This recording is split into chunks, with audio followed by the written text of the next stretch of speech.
Hello and welcome to the stream. Happy Sunday. Good to see a few of you here. It's a bit later notice on the social media about whether we were going to and when we were going to stream, but same time, same place. Thanks for coming. Good to see Tuomo. Hello, Tuomo, former coworker. And today we're going to do some more Hardhat. I know it seems like, oh gosh, we're so close to the end. But it's funny, as we get closer to the end, we're finding a few things that, thanks to my former coworkers who have shown up for the stream, especially, a few things that I'd forgotten we'd done in the closed source version. So a big shout out. I don't think he's going to be here today, but we'll see. To Eduardo Moraga, who pointed out some of the things that we did in the original version that I have not covered yet. So that is my hope for today, that we will get to those. We'll do some Rust as well. I should just bring up my agenda so y'all can see it, and I'm just talking about it and not showing it. So let's look. I remember working on Hardhat. Let's look at this real quick. The agenda for today.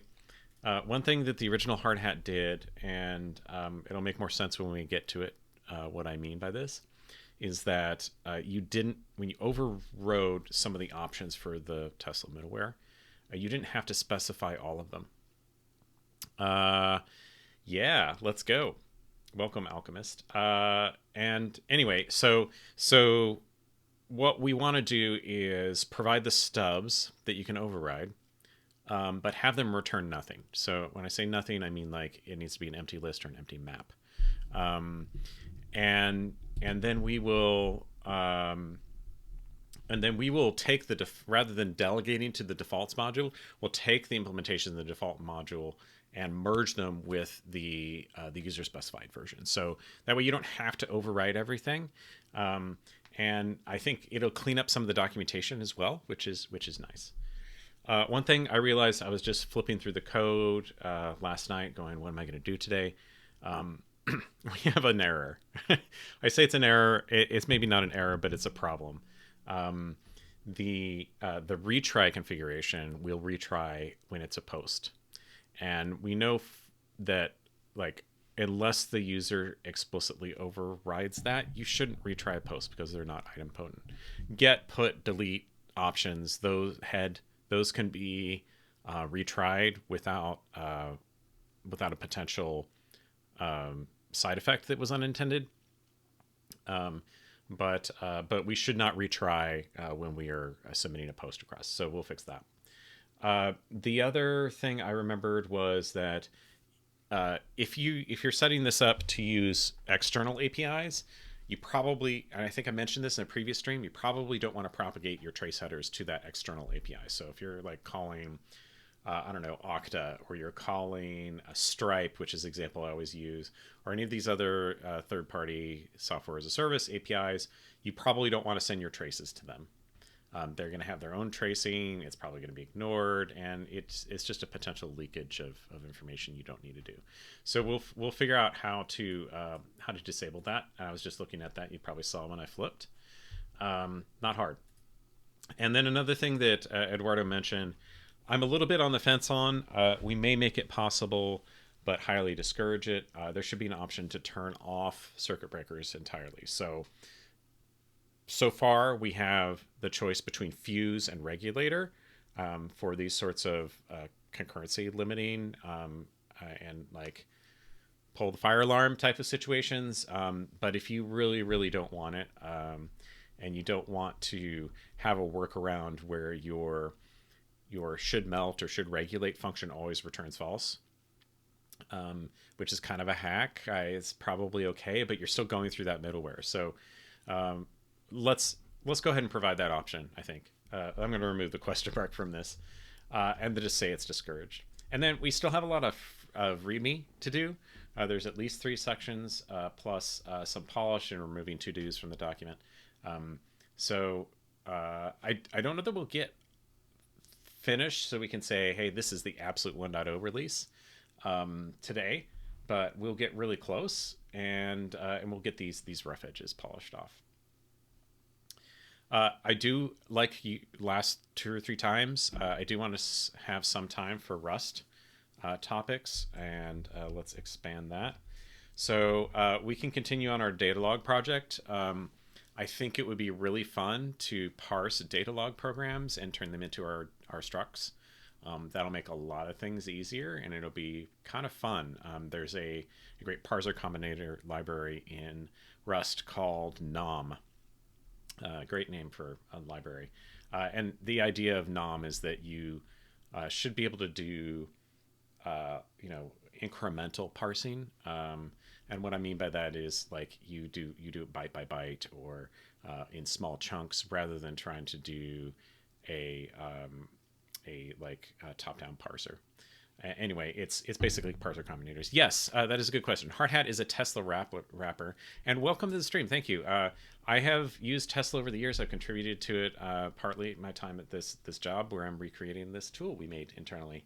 I'm responsible for the exposing the mode option on the Fuse middleware. Because we really wanted async dirty. We were getting contention. So anyway, so these are the things I kind of like to talk about today. The As far as what to do when Hardhat is done, and I no longer want to code on stream. The there I put up this this poll on Mastodon. I'm on hackuderm.io, by the way. If you are on Mastodon, please follow me. And the overwhelming vote was for port CTF to Rust and Bevy Engine. So we may do that in a future stream. Not today. I was talking. So for context, what this is. Kansas City Elixir, the Elixir user group that I've been a member of for a good 7 years or so. We used to do regularly, or at least once a year, something we called game night. And basically you would build the mechanics of a game in Elixir. And then the people who attended, hi Sam, welcome. The people who attended this meetup, their job was to, in solo or in pairs, build a bot to play that game. So Connect 4 was the first one we did. We did Blackjack. We did Battleship. We did Guess Who. We did Stratego. And the one that I led with a friend of mine, Alan Voss, we made a Capture the Flag game. And the idea was that you have a tank, and it can move around the board, it can fire, and its job is to get the flag from the other tank. So we had a rudimentary UI written with Scenic. It was kind of a mess. Our game logic was kind of a mess, but we accomplished it, and it was kind of fun to watch people write the logic for this game, which is probably the most complicated bot to write for any of the games that we played. And see if they could find their way around the map and shoot at their opponent and capture the flag. Most of them just kind of did things like spin around in circles and run into walls. So that was kind of fun. But the idea was Bevy Engine is a great, batteries included game engine for Rust. And it's got all the modern concepts, data-driven, ECS, that sort of thing. It uses WGPU. And WGSL is the shader language. I was like, hey, it's got a lot of these things. Let's see if we can port it to Rust. So this would not be a game you play, but a game you write scripts that would play the game for you. So, and then finally, friend of the show, so to speak. He's one of my mods, Mitch Hanberg. I think he's on vacation right now, but he said, "Hey, write me some tree sitter bindings for Elixir." Now he's working on NextLS, which is a new language server for Elixir, and we are configured to use it. But those are future topics, so we'll probably revisit those next time. But today, let's maybe see if we can get to parsing data log programs. That'll be fun. Okay. So if you haven't followed yet, Sean Cribb's Hardhat is the repo. that we're working on. And I'm going to switch over to my editor. Okay, first thing we're going to do is the thing I discussed about merge user overrides with the defaults. So in order to do that, we're going to look at the builder file. And let me hide the hide the console there. Okay, so all this happens inside our using.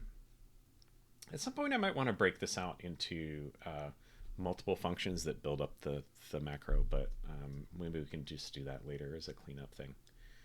Okay, so what I'm talking about here is all these def delegates and these sorts of things. So the challenge with this is that we are going to basically break our tests. So we're going to have to make sure that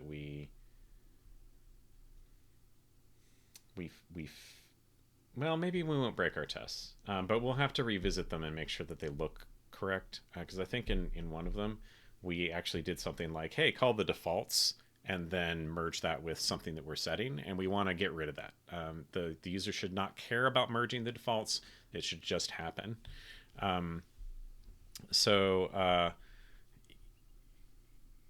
Yeah, Alchemist, that's interesting. We are actually using runtime configuration, by the way. The macros are to inject the default behavior that we want to be in the stack of this client. So that's probably fine for Tesla, but this is going to be more opinionated. Tesla is insanely flexible, but I want to be a little bit more strict here. Okay, so what I'm going to do instead of changing this first is we're going to go down here into our before compile. And what I want to do is for all these places where we're passing ops to the middleware, we're going to do something like hardhat.defaults.fuse ops, and this will take module. And then we're going to pipe that to key. Well, maybe we'll unpipe that. We'll see. Keyword merge. Yeah, let's just unpipe that. There's no reason for it to be piped. One step in a pipe, please don't. Okay. Came to my stream, you get my bad opinions. There we go. Okay, so this is the pattern I want to follow. So remember that all of these defaults, if we flip over here, they take the module, the client module, right? So this is going to, and the reason for that is so that you get the callback calls to the module that implements like the should melt or the should regulate or the should retry, right? That's why we pass that module into that function. And then we're going to merge it with that. And let's do the same for the rest of these. It's a little bit tedious, but we'll make it work.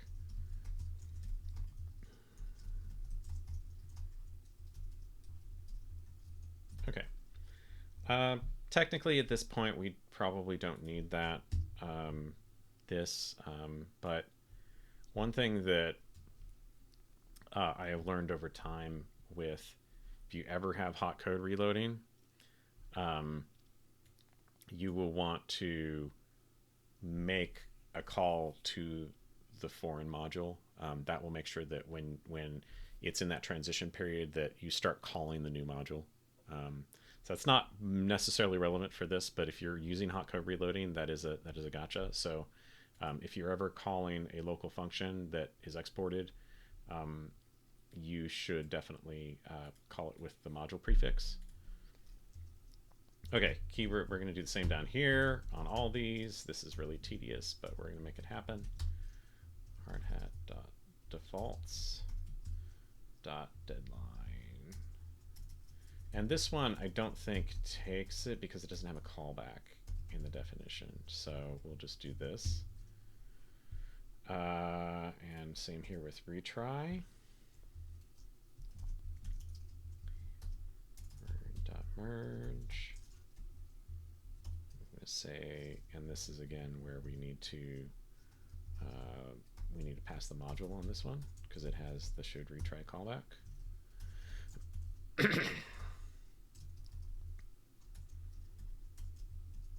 That is so hard to type sometimes.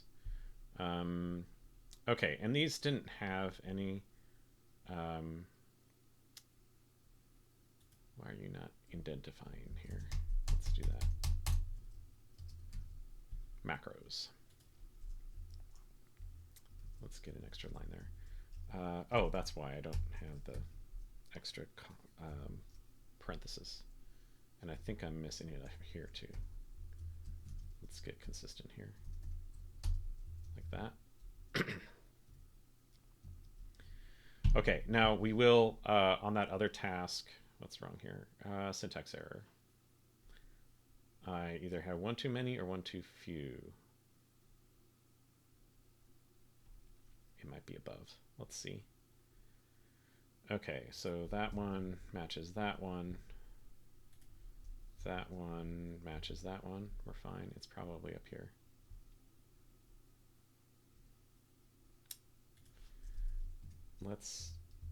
It's having some issues with the indentation on the macro here, so let's give it a little help.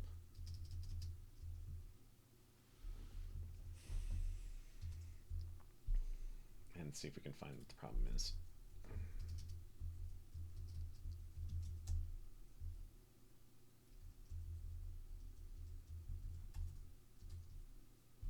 Okay, this is interesting. Line 138 is missing terminator, but we've got it there.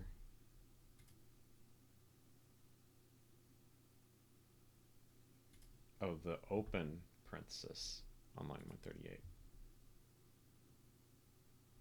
There is no open parenthesis. All right, we're gonna restart the workspace.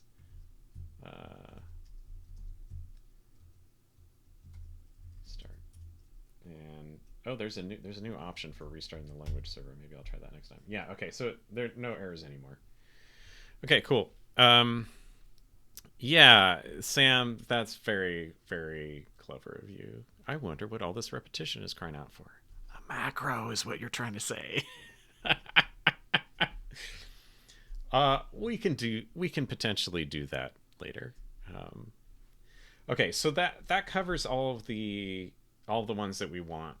We will address OpenTelemetry later.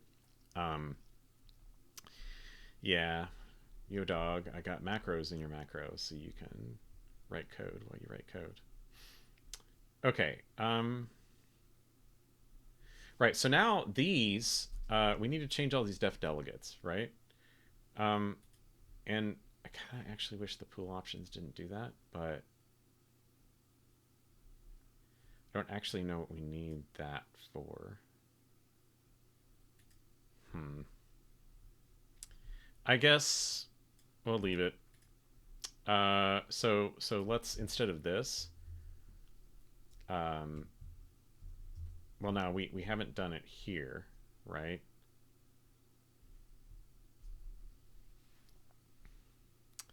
There's a question in my mind whether it makes sense for the pool options to actually be overridden in the same way that the other stuff is, because this is not part of the middleware. This is part of the the supervision tree.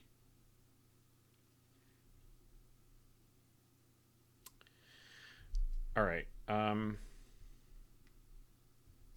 Let's start with the middleware ones, and let's revisit pool options. Okay, so this should melt is fine.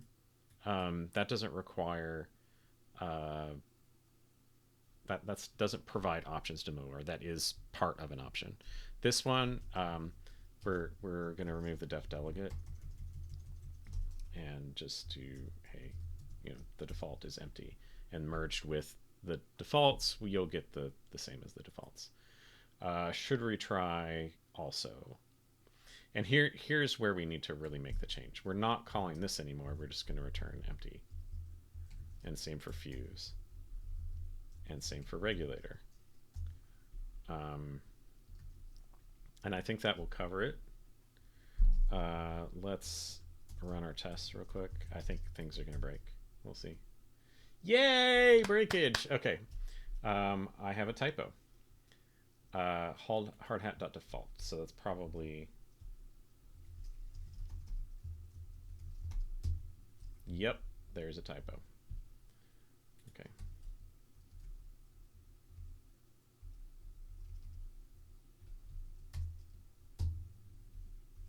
Yeah, okay. Cool. So let's try that again. That was an easy bug. Okay, our tests did not fail, but I think it's worth going through and looking at them to make sure that they're consistent with the API we're trying to give, because I think in a lot of these cases they were um, right. Okay, so this is actually not different. This doesn't need to change. Here we're just changing the header name for a deadline propagation. Okay, let's look at fuse. Aha, here's one that we should definitely change, right? Because here we were calling the defaults, but what we actually want to do is just supply the thing that we care about. So we can say opts fuse thresholds. And honestly, that is, I know that like it's old, but that was the worst name for something that's in a set of options to be named opts, but whatever, fuse is weird. Okay, so let's run the mixed test again real quick. Make sure that didn't break. Yep, okay. And it shouldn't, because what we were doing before was take the defaults, make that change, and then that was going to get merged with the defaults on the left side, so the right side was going to win anyway. So this is effectively no difference. This one doesn't have options. We'll come back to that.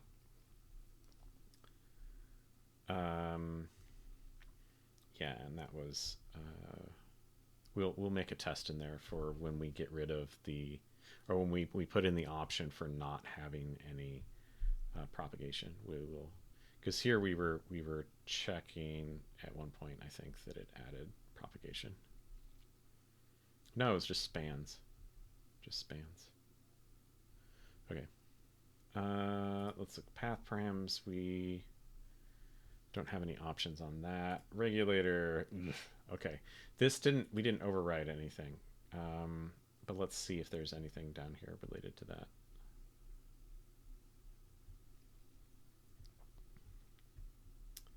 Okay. It doesn't look like we have any other clients defined in this test. Maybe we should look back at that. Okay, this doesn't have any overrides defined.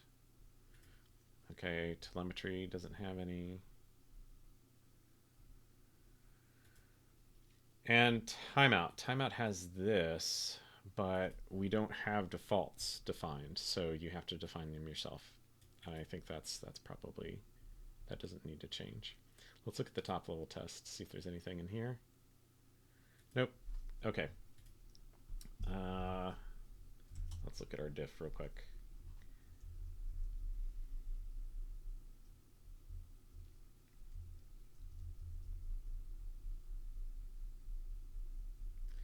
Yeah, and you know, Sam, to your point about let's write a macro to write this code for us. Look at this change. This isn't that much. It's probably not worth it. It probably reduces clarity if we add another macro for that. Okay. So let's add those things and let's make a commit. Yeah, sure. Yeah, I know. I can hear you, Sam. Maybe later when we have a lot more lines of code than this. Okay, so what we're going to say here is this is instead of direct overrides, merge the user's overrides with the defaults. I'll say, no, not direct overrides. Let's say instead of delegation, Merge the user overrides with the defaults. Okay. And I think let's revisit, where I was talking about the pool options. Let's revisit that. Let's think about that real quick.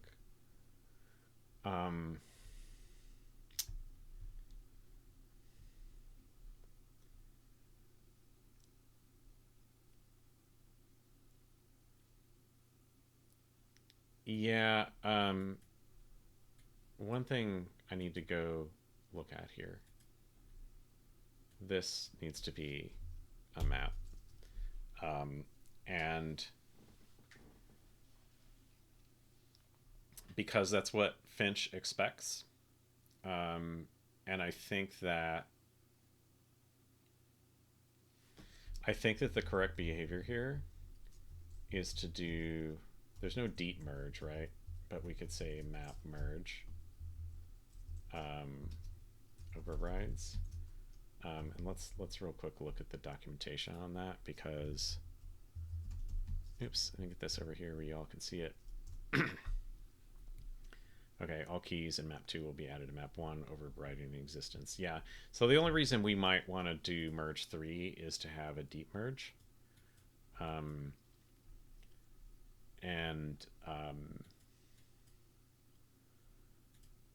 But that would be like, for each key here, we would do keyword merge on the inside value, and then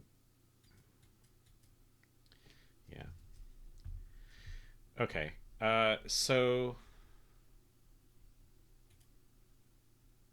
this probably to the pool can be passed. Sorry, I'm adding some documentation here because what this change is that you can pass overrides to the supervisor when you start it up in your supervision tree. Yes, thank you. Typos because of repetition. Good point, Sam. Sorry, I just saw that. Okay, passed at startup time as an argument to the in the supervision tree, and we'll say C supervisor child spec. I think it's 2. Is it 2?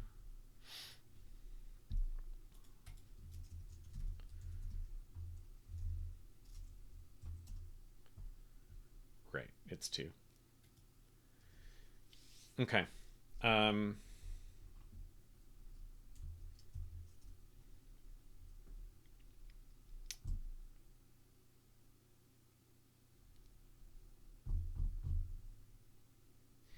Actually, the safer thing here, because I think this is expecting the second argument of child spec to be a keyword. Although no, it's this. It's arg. Arg can be any term. That's the init arg. Okay. This is about options to supervision, to like, is it a named process? What is its ID? Stuff like that. Okay. So this is fine.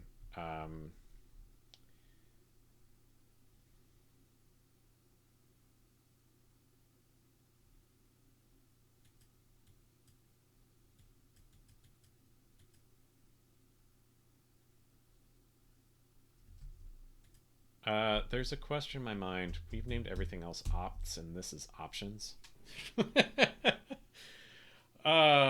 Should we name it just pools? Or pool configuration? So many options everywhere. Let's see if we can rename symbol. Nope. Okay, that's not working with Next.ls yet. Okay, so back over here in the builder, this is delegated. You can override it by rewriting the function in your module, and Otherwise, it goes to Hardhat defaults. I think that's probably sufficient. I'm not going to rename this function right now.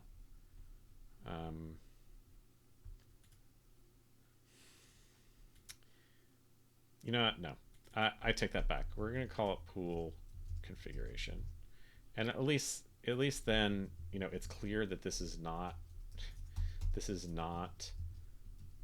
um, this is not options to middleware. This is configuration for the client. A default configuration. Then we're a little bit more consistent. Okay, so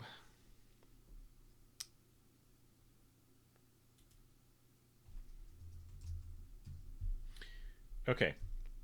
The other thing we want to say here is C Finch start link. I think it is. Let's look that up. Finch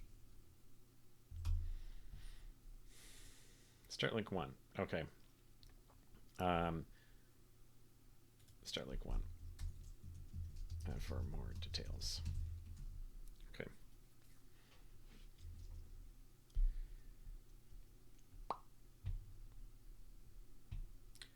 Okay, so we close out those. We're not doing those today. I think that's a good place to make a commit. Let's run our tests again just to be sure. Yeah, I knew I had an error. Right. Okay, so the builder. This is why it was good to make our top level module include our builder module, because it finds compiler errors. So this is pool configuration. Okay. And we have errors in our test. Yay. Okay. Bad map, expected map got blank. Okay. So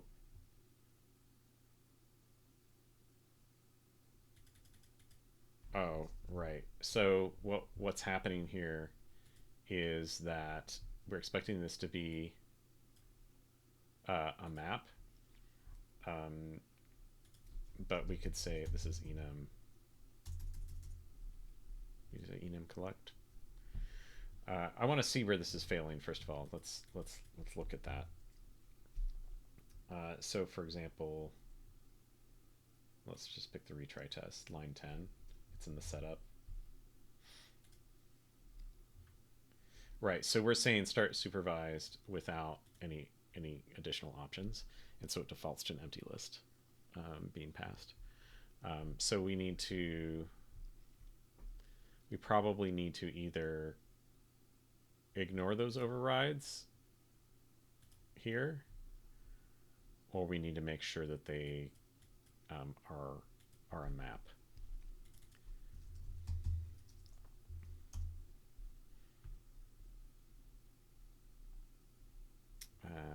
It's not toList that we want, or is it just oops? Is it just map.new? Map.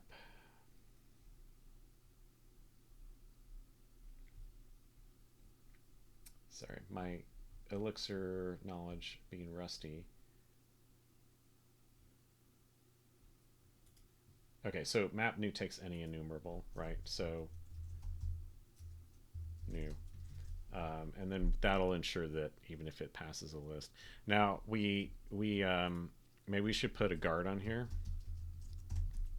Is list overrides or is map overrides, and then we protect against that, and it'll be a guard clause issue rather than so if we, like, somebody passes an add-on, we'll blow up. That's probably okay. If you can't configure your system right, it shouldn't start. Okay, so that resolves that particular issue. The default options for the supervisory tree being empty list, the default arg there. Okay, so yeah, let's look at the diff. Okay, so we renamed it to pool configuration, a little bit more verbose, but and we take care of merging overrides. So rename pool options to pool configuration and merge runtime overrides.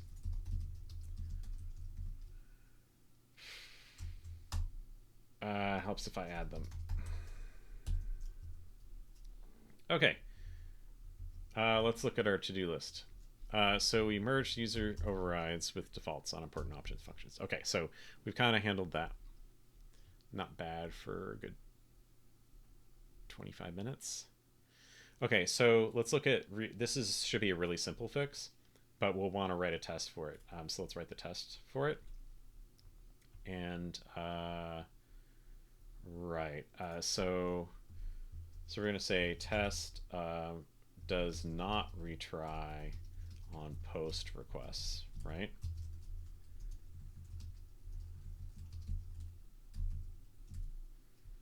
We want to do something similar to this.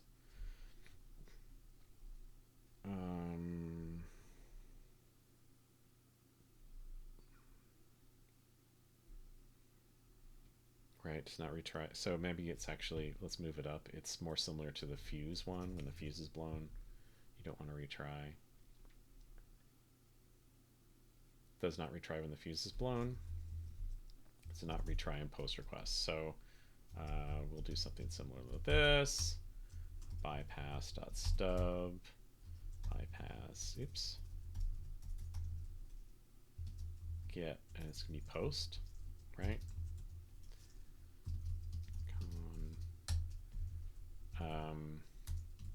And then we're going to say send parent request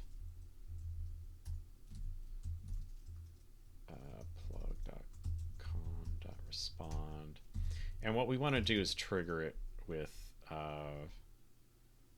let's say 400.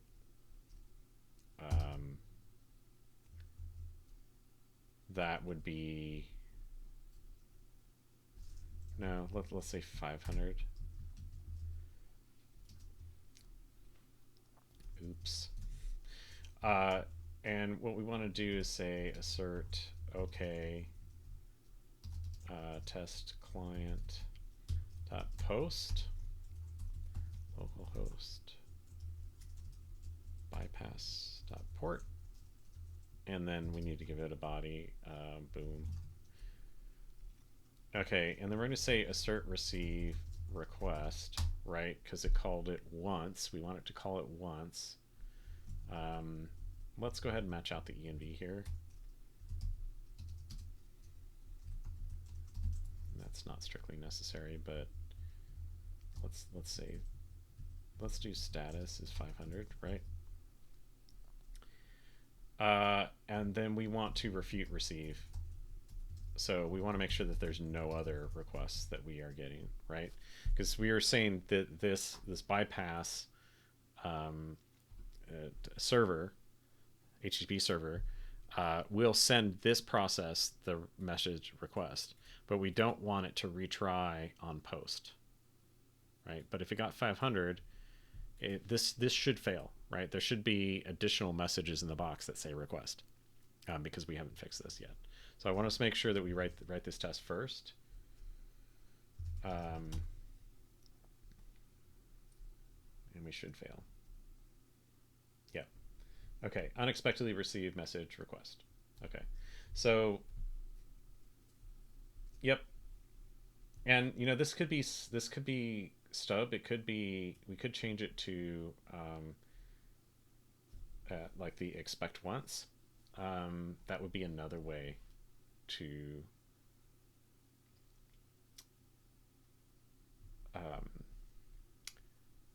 that would be another way to say, hey, we didn't get more than one request. But here we definitely shown that let's put a message on here. Request was retried. Let's run that because I think that's useful. I'll put, oops. Yep. Okay. Oh, timeout must be non-negative integer. Okay. I just want to change the message. Okay. Yep. So,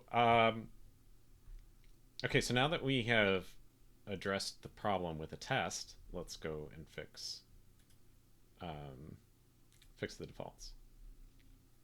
So let's jump to, hello? Why can't I click in there? There we go. Should retry.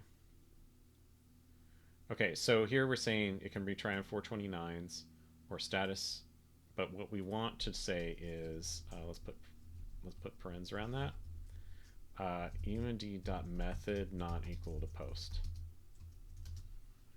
I think it's an atom in there. Let's look real quick at the docs.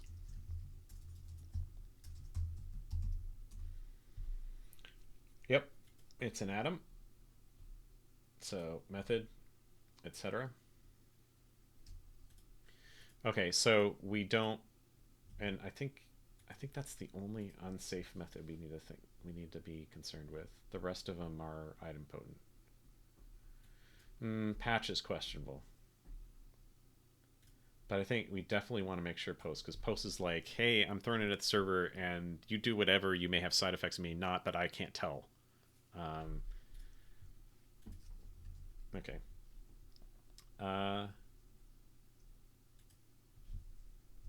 We're also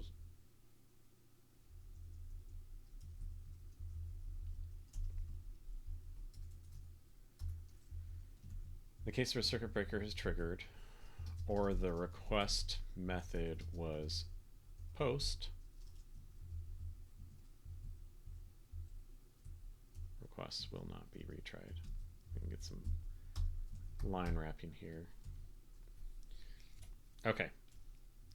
And then we've got that up to date. Let's run the tests again. Make sure we fixed our problem. Cool. All right, well let's commit that.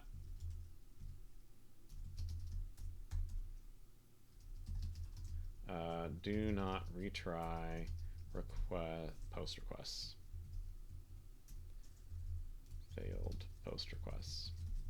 And like, you know, there might be some cases where you want to override this. This is why, yeah, when you say idempotent, who's guaranteed that? That's, we don't know. We we can't know if the server actually makes their puts idempotent. I hope they would. I hope they'd actually care about the protocol, because if they aren't, then like maybe they shouldn't use HTTP. They should use like gRPC or something like that. You know, any of those other RPC frameworks. But the basis is we know that post is not idempotent, right? We know, like, it's in the spec. That's the best we can do. And if they want to do something else, yeah, I agree. In over a decade, I can assure you most people don't. LOL. Yeah, I totally understand. I'm in the same boat with you. But in terms of baseline assumptions we can make, we know post is not safe. Other methods, people might mess it up, but we know post is not safe. So we can at least assume don't retry on that. And if they know that, hey, on this particular API, I don't know, like put is not safe to retry, then I kind of question the person who wrote the API if they know what they're doing.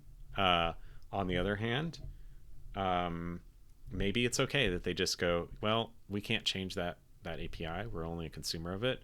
So let's just make sure we don't retry puts as well. And that's an easy thing to override with the way that we've set it up. So, but it is a good point. Yeah, people don't know how to make things idempotent. People don't know that put needs to have the entire representation of the resource. No, ain't nobody got time for that. Yeah. Okay, so at the very least we can say that, and then we're in the clear there, at least in our own conscience. Okay, let's look at our to-do list here. Okay, so this next one is we want to be able to disable auto propagation, and I had this pulled up earlier. Yeah. Okay, so yeah, here it is. So we're using this OpenTelemetry Tesla because I didn't want to write it again myself. It's pretty good, but it has some options that we weren't looking at before. So we could even potentially allow some of these other options to be configured. Um, I will note this last option is interesting to me because at work um, we use OpenTelemetry, and one of the things we do is we interact with S3, and we do this. I don't know that it's strictly necessary. It's kind of a pain that it exists that way, but um, we do this thing where we check for if an object exists in our S3 bucket. So we do a head request before we do a put. Um, except that put is idempotent, right? Supposedly. We just had that discussion. But in our traces, when that head returns a 404, it looks like an error in our traces, even though that was like, yeah, I expected it not to be there. That person just uploaded this file. We want to put it in our S3 bucket. And I don't expect it to be there. So why is that an error? It's just sort of like this blanket problem of deciding what constitutes an error, and somebody decided 404 was an error. I actually kind of wish this were a function where you could determine at runtime whether the span should be marked with OK.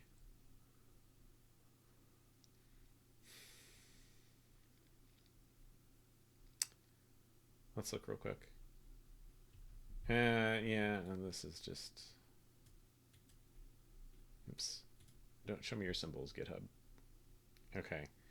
So, right. So it's just looking, is this status in the set of OK statuses?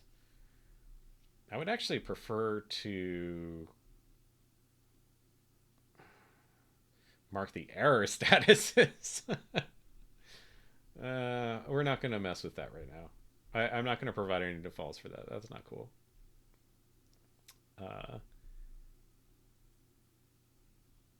Okay, so let's see. Oh, so this only applies to status over 400.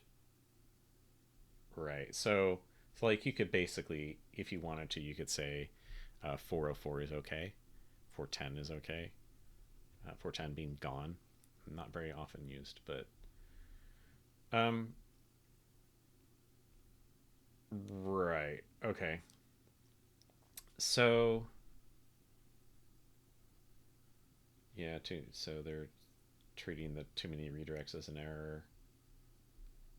Interesting. Okay, but the main thing we want to provide here is to be able to turn off propagation. And note it says setting it to none disables propagation. So let's do like what we've done before. Let's make and note here that they default that to the text map injector, which is what you want in most cases. So let's write in here. Let's do another doc false def open telemetry ops, right? We'll return empty. This one actually, because we're probably just going to give empty, we're not going to override the span name. We're not going to override the propagator by default. We're not going to override mark status OK by default. Let's do a def delegate on this one, because I think that most of the time it's going to be an empty list, so we don't need to follow that thing that we just did.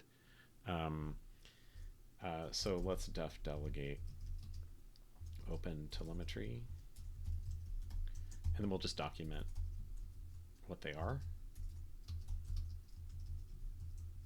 Right. Okay. And we can make doc false here.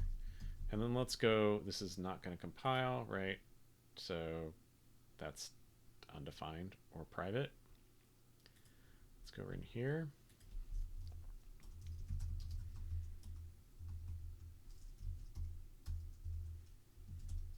New editor, new problems.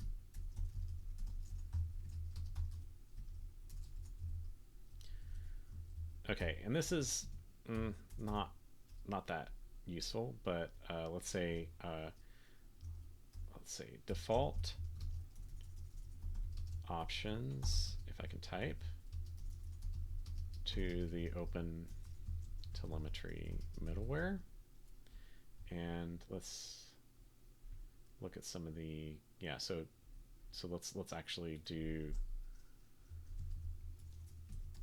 rather than defining it, let's like actually link to that.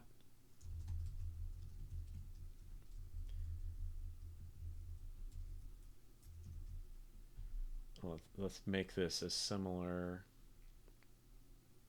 to our other functions here. Okay, so something, we actually want to say something like this. So default implementation,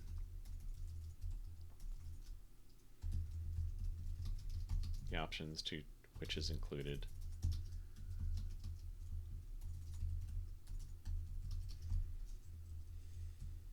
Some line breaks here. The default middleware stack. Let's make sure that that is correct. That is in no comma. That is. Okay, so, and here we want to return an empty list. So let's look at the defaults include, yeah, so we probably want to say something like this.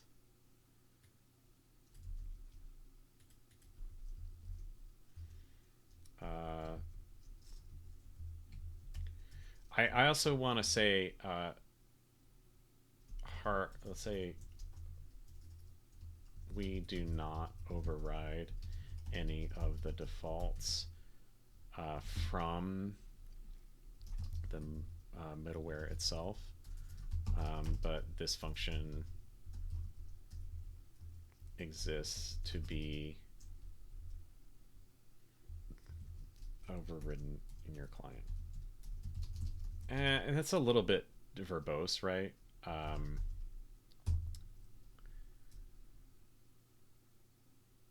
kind of don't want to. Maybe we'll say the primary use case for this should be disabling propagation to to services that are outside your organization.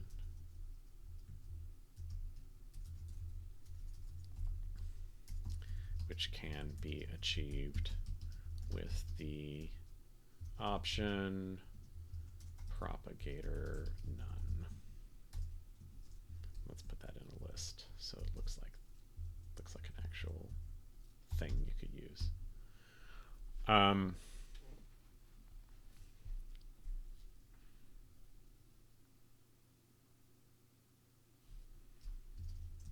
See the middleware documentation for more details.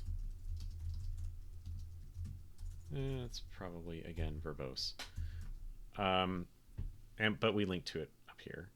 Maybe we'll just copy that and link to it again because people need help. Okay. So now we need to hook it up. So what we'll do down here is where we have this, let's say module, and I can never type that macro because it's hard. See, this is one of the things that I missed from Erlang. You could do module like that. That was much easier. But I'm not complaining.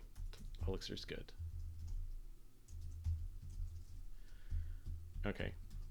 Hey, Alchemist, since you're in here, feature request. I would love to override the event prefix on Tesla middleware telemetry. I may submit you a PR, but it's kind of annoying that I can't brand that. Because I would love to say something like, and this will not fly, but prefix Hardhat request. It bugs me that those are hard coded. Yeah. Anyway, that is one thing when we did this closed source that I was just like, I'll just write my own telemetry. And the thing is, our telemetry hooks were smashed because this middleware didn't exist yet. They were smashed in with our custom open telemetry middleware, so there's just all one. Um, but yeah, that would be a nice feature. And maybe we'll bump after you do that. I know that's the thing is like I would love for that to have been simple, but I looked at the code and it's kind of just it's factored in such a way that like threading that through might be a pain. So just fair warning. You probably know already, but okay. So the other thing that we need to do since we made that change is we need to make a client in here. No propagation that shows you can override that, right? Let me say open telemetry ops. I see your comment. 1 second. Like I haven't used OTel that much, so I'm curious to learn how you leverage having a different prefix there. No, this has nothing to do with open telemetry. This is just the telemetry, like the Erlang telemetry hooks. And that's all. Yeah, you could use the agent value. We don't set the agent header. That is one thing we could do in the default. I just not really that keen on doing it. Anyway, let's say this what we want to do is not to get off track here. Propagator none, right? That's what the documentation said over here, is that you want, if you setting it to none disables propagation. So that's exactly what we want to do. And then in here we need to say no propagation. We're going to start supervised no propagation client.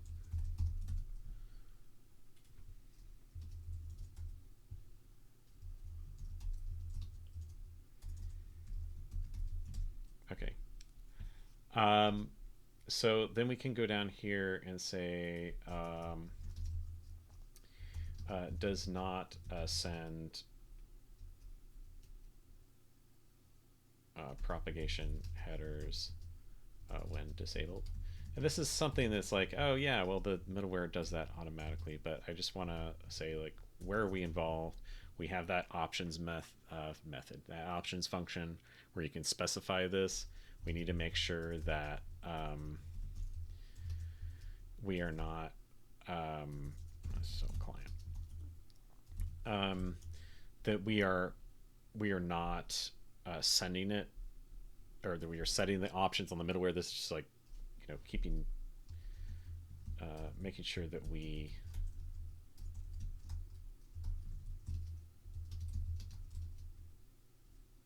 are covering our bases. Okay, so let's just do, and what we're going to do here is we're going to say we're going to do something like we did in the other tests, set parent self, and we are going to say I'll get to your question in a second. We're going to respond 200 hello world because we're not creative. Okay, so what I want to do is I want to send to the parent headers, and then I want to say con.headers, I think it is. Con.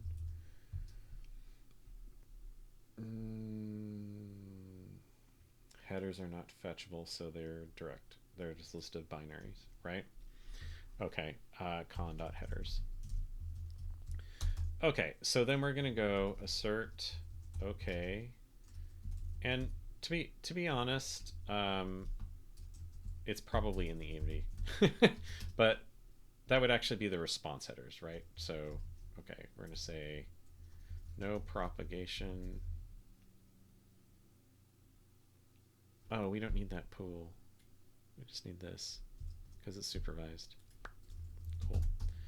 Get HB localhost class.port. And then we're going to say assert receive. So we should get headers back from this, from the bypass, right? And then we're going to say this is binaries, list of binary pairs.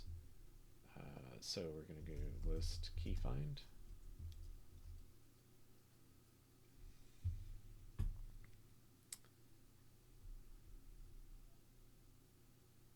Sorry, I do want to get to your question. I promise I will. Okay, so we want to say assert nil matches a list key find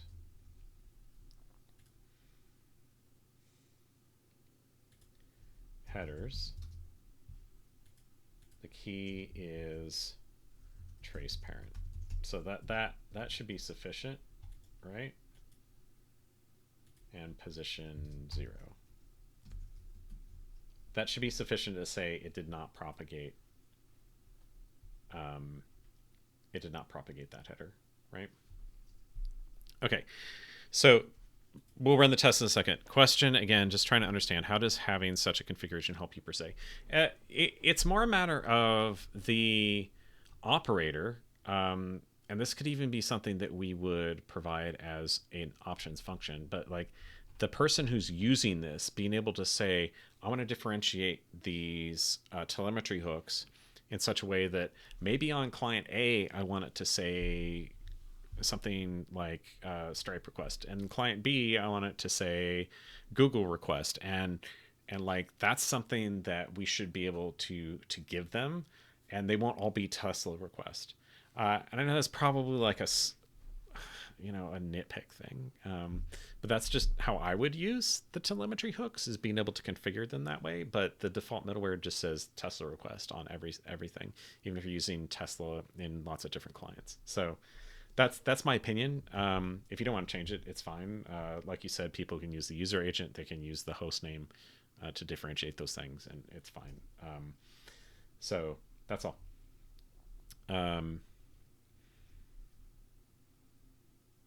Yeah, and based on some info, you can change it. That's fair. Okay, let's run our test. Make sure our test passed that we just wrote.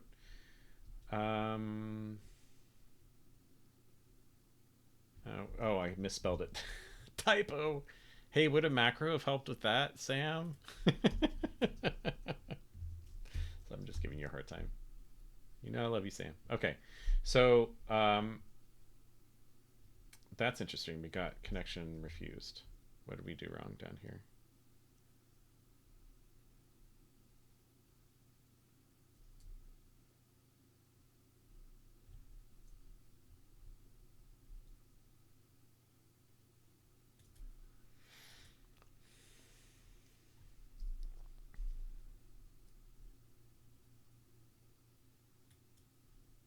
Did I not do that the same? Oh, there we go. Haha.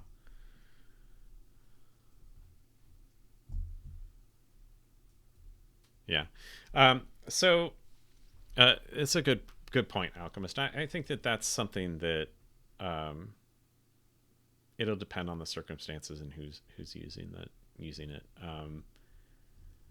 I haven't built anything out with telemetry metrics in a while.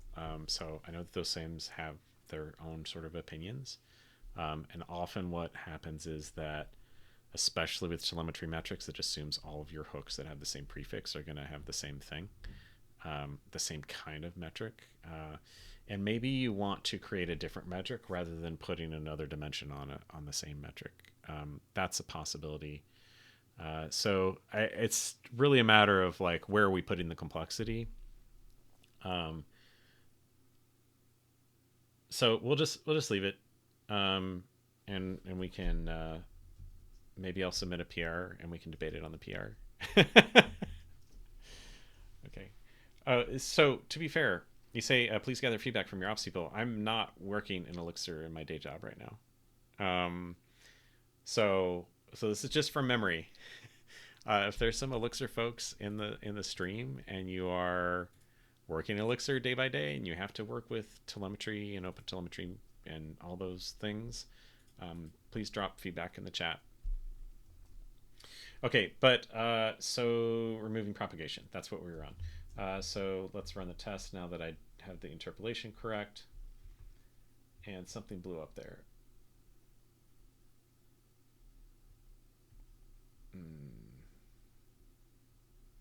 We got spans. Why did we get spans?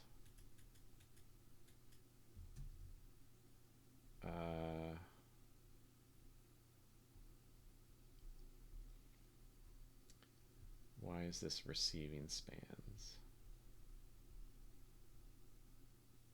Oh, right, because we set the OTel exporter PID to self, right? That's fine. Actually, I'm not worried about us receiving spans. What I'm wondering is not why we're not getting headers. Oh, well, we got some errors here.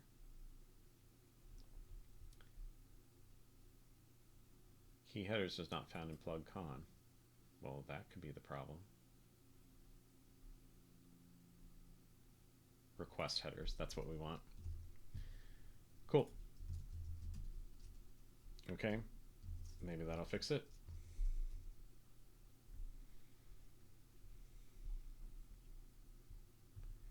Okay, so we did get a trace parent header, which is incorrect. So we're not doing something right there. We should. Oh, right. Where's the builder? We need to make sure that we make this overwritable, right?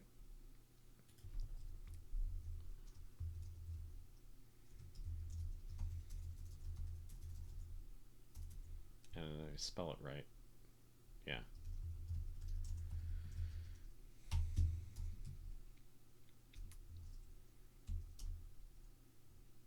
Yeah, it still didn't fix it. We've got something else going on here.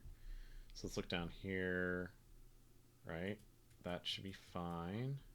We might need to do some mixed decompile to see what's going on here. Thank you for making that PR.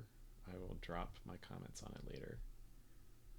Okay, OpenTelemetry ops delegates to Hardhat defaults.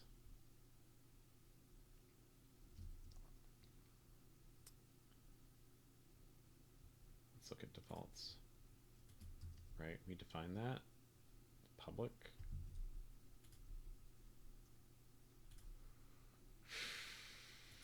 Let's look at our test.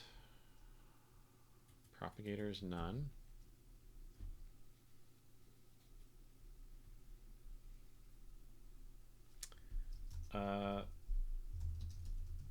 Let's see if there are, no, outdated is not a thing.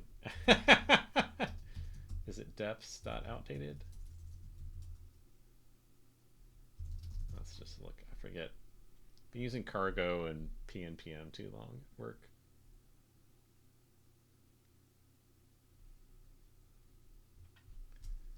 Is it mixed depths? Let's just do that. Is it locked? Yeah, what I'm wondering is if this change has been made since it was 5 days ago. Yeah, let's see if there's been a bump. No, that's 6 months. So they haven't bumped the that's a shame.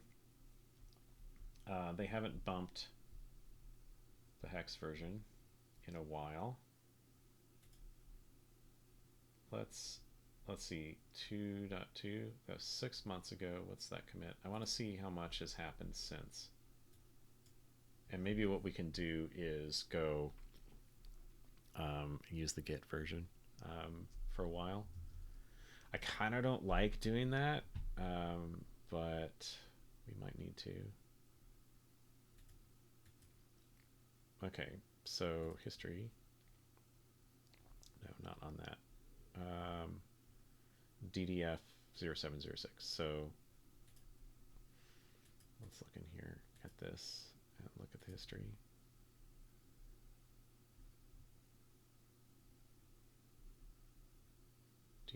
I don't even see that in here, so this hasn't.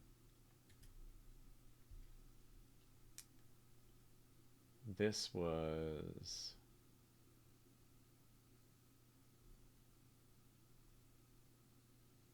Right, there's stuff...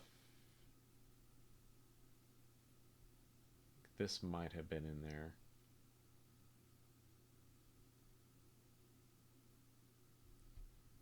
Let's just go back here and let's look at the tag. No, there's no tags. Boo. Okay, well, it's not in the history for this file. This file 6 months ago. What was the actual date there? April 30th. Okay. So let's see what's in this. There's a lot of maintenance stuff in here. April 30th. So basically everything that I was looking at here, all this happened after April 30th. Yeah, so here was the last thing that was in a release, probably. Maybe that wasn't even in a release. Let's go to hex and see, because I don't... Maybe we can bug the OpenTelemetry folks to make a release. So, oh shoot, that was even older. That's January 6th. So basically anything in here since January 6th is not released. So HANA 400 is there. All these things have not been released. Well, that's a pain. All right. So I think what we're going to do, in the interest of time and also not trying to gate our further progress on whether this is allowed, whether that thing we were trying to do was supported. I think what I'm going to do is talk to some folks I know who are involved with OpenTelemetry and see if they can get a release going on that. Otherwise, we're gonna back out this commit. I'm gonna actually not back it out, but I'm gonna stash it. Or maybe I'll check out a branch, and we'll say OpenTelemetry ops, and then we'll make a commit on that branch, and maybe make a PR for it later. The thing is, I add support or allow user to override OpenTelemetry behavior, middleware behavior, not yet in a released version on hex. Okay, at least then this will be saved around, and we can go back to main and go forward without needing to push. Make sure that we're up to date. And we'll push OpenTelemetry ops.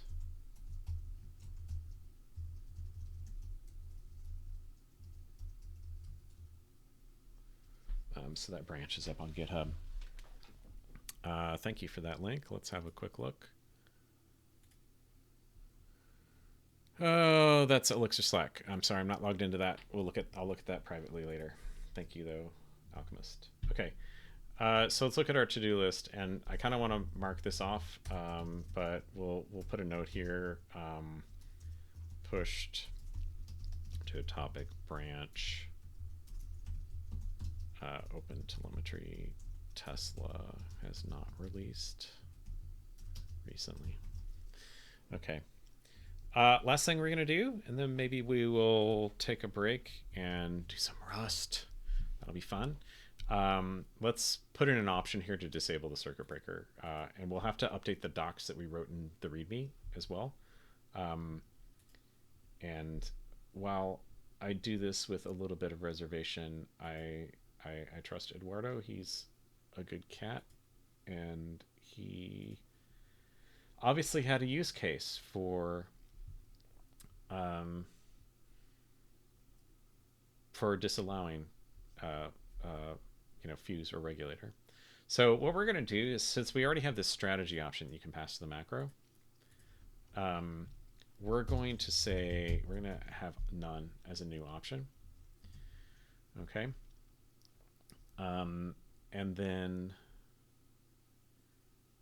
right, so this is about calling install regulator.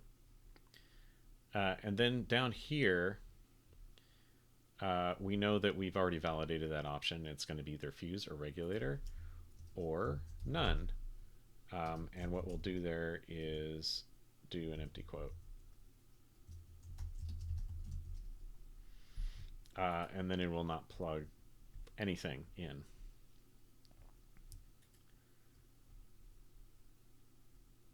Okay. So now what we need to do is similar to we had the fuse test and the regulator test. We need a test somewhere in here which does some of the things like, did we try to melt the fuse or try to regulate something like that, and we want to make sure that none of those behaviors are happening. Yeah, Mitch, you're on vacation. We'll do tree sitter bindings. I'm under contract. You aren't sponsoring me, man.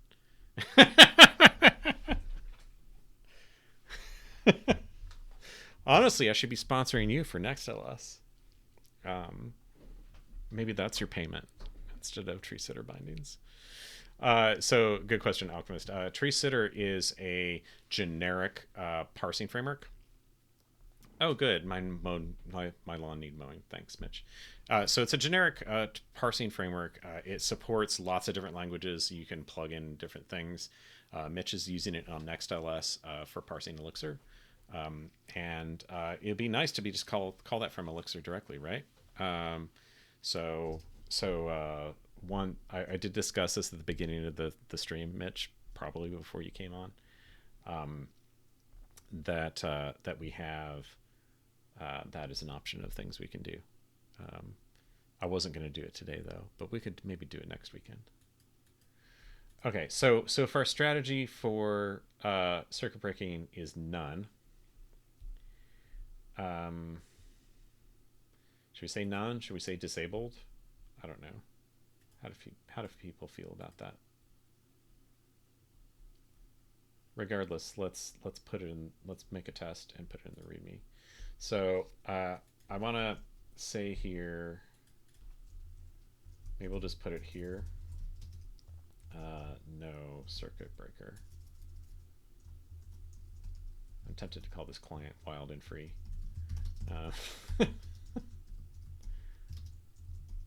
Strategy none.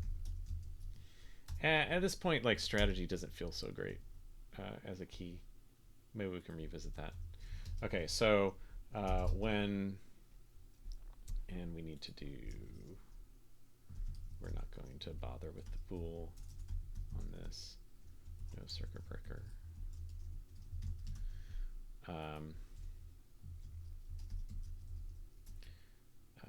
Okay, so does not limit requests when the circuit breaker strategy is none, right?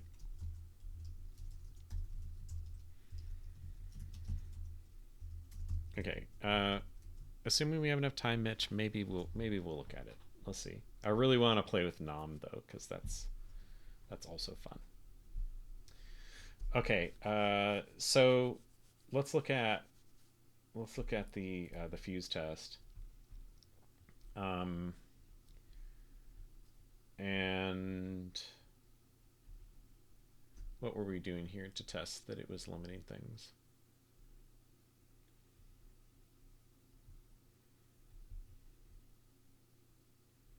I was saying like should melt. Right, so we're getting error unavailable. So what we could do here is like do something like this. Yeah. So the assumption is if it's not regulator, it's fuse by default. So maybe what we do is we put fuse options in here that would trigger an error quickly, right? That's what we want to do. So similar to what we did here when we're like showing that it should eventually get unavailable. Let's do something like this.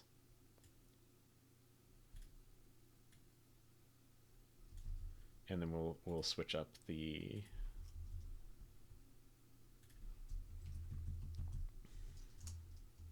this should not be that. It should be okay, and then we'll do something like this. Yeah. Right? And then let's just say status equals 503. And then it's always going to, and this will not be test client, this will be no circuit breaker.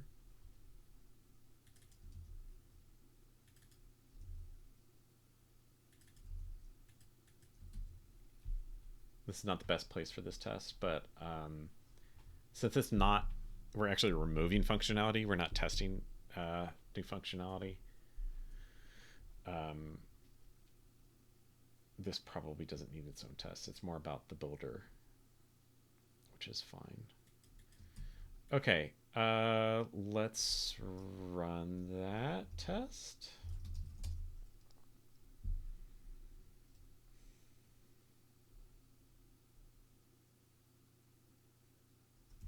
Okay, so no failures on that. All right, since we already started to write the circuit breaker section, let's go ahead and update that in the README, and then we'll move on. Okay. Connection pools, telemetry and tracing, failure detection.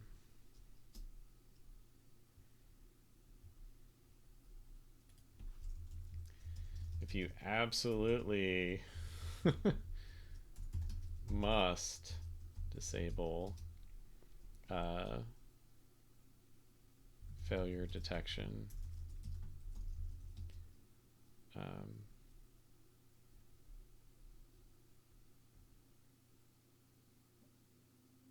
set the strategy to none. You know, let's do that warning block like we did before, and I'm going to put it down here after the regulator strategy. Disabling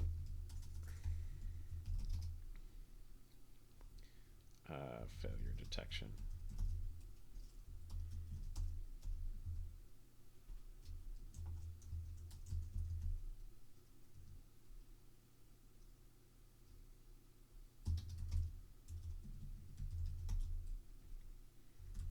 We'll put that joke in here instead of in that test. Wild and free. Strategy none.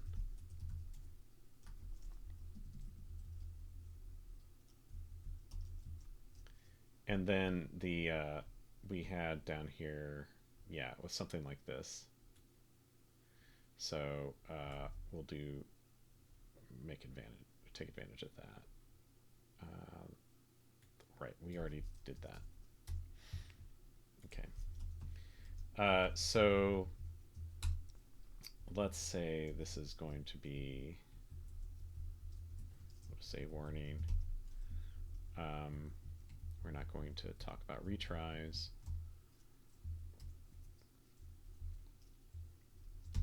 We do not recommend disabling failure detection and back off strategies, but we recognize that every production situation is unique, and you might want to play introduce. When we say you might want to use your own strategy or play more fast and loose.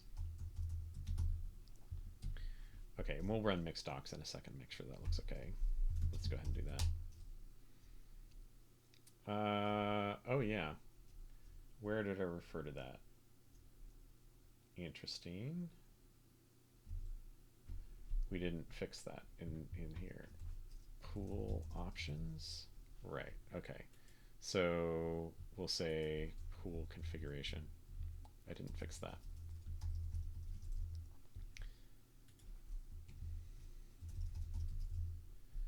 And here it needs to be this.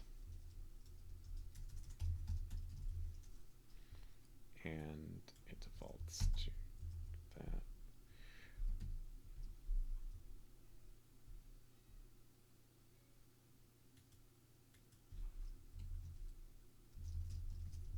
Okay. Right. Okay. So that was good. Thank you, Mixed Docs. Thank you for finding that problem.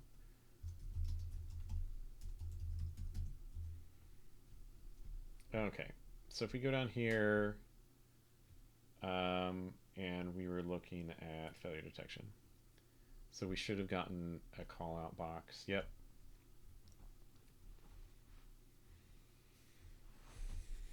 Yep.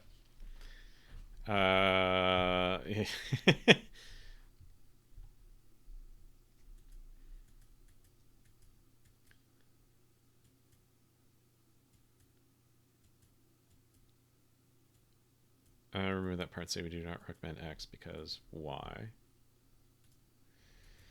I think the potential problem of saying Y is a long discussion, and I don't know.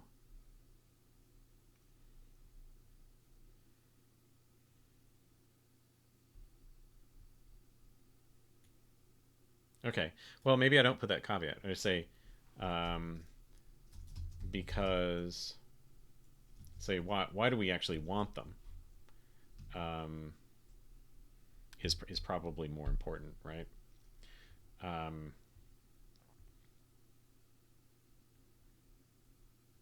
right. So which is somewhat going to be in the why Hardhat section. But let's go ahead and write that. It shouldn't take too long.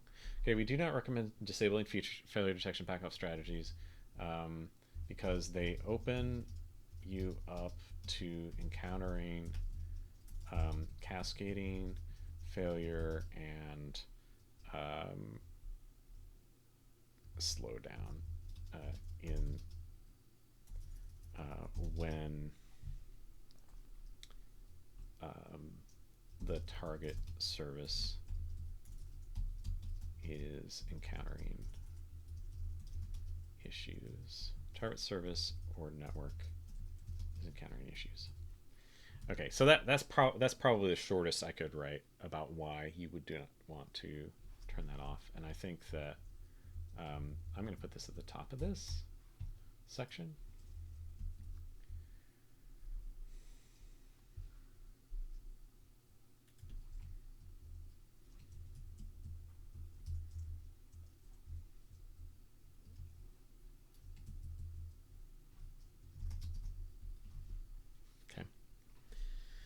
Okay, that's good. All right. So we're going to allow the client to disable regulator fuse and fix a doc typo. Okay. So let's push that. Yeah, thank you. Thank you, Elvis. And I'm so happy that you came to the stream. This is probably the most lively chat we've had in the stream in my entire, I don't know, 11 or 12 sessions doing this. So this is awesome. Thank you. All right. So real quick, let's look at our task list here. We've got that. I think I keep booting this down the road because writing the README stuff is kind of tedious. We're gonna leave that alone for today. And then, yeah, it's brutal to talk to myself for hours. Yeah, well, I appreciate people coming on because it gives me someone to talk to and who will interact. Thank you. Okay, so let's look at some Rust. Let's switch gears.